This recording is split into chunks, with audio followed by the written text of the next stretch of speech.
let me take this opportunity to present to you the 18th annual report of the Uganda's human rights situation for the year 2015. Thank you very much.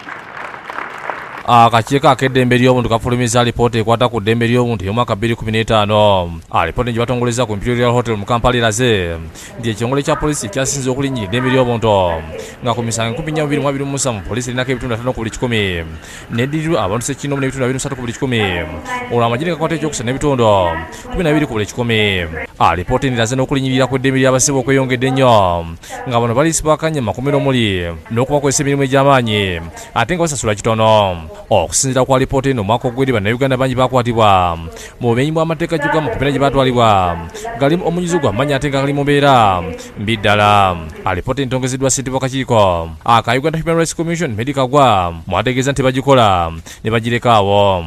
Tulina okulaga abantu tugenze ne tukyalira amakomera aga prison, tukyalira police cells, tukyalira detention places, ez'amagye ne tukyalira nga zino zolla remand homes. Kuba ebifo bino abantu abaliyo tubayita vulnerable. Abantu baba bamaze okubanga bavudde mu society balina ebizibu ebyabwe ebyenjawulo, so buli mwaka tugendayo okulaba embeera bweri bikibi ebipya ebiriyo nga bwe muzza mula ripooti ze tukola oluusi tulaga nti embeera mbi tugenda okudanga ku mulundi guno twaga nti okutwalira awamu tulabanga ebifo ebimu bagenda babizimba.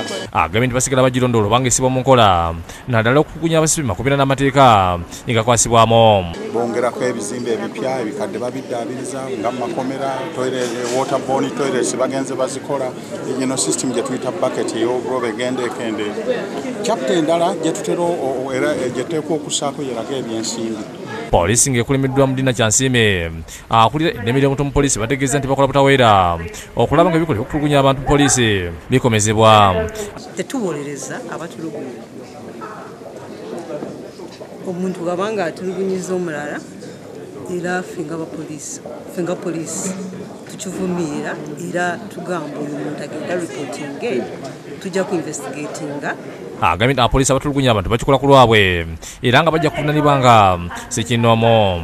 So omupoliisi bwe batulugunyiza omuntu ye nga individual is answerable.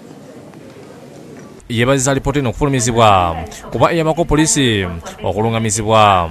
Eno wejjidde ng'ekitongole kya poliisi kiri mu kattu oluvannyuma olw'okuba abakisibwa Dr. Besigye ekibooko bwe yali ava mu 2013 omwezi guno ku nkulungo y'Obusaabala ne Kaleerwe.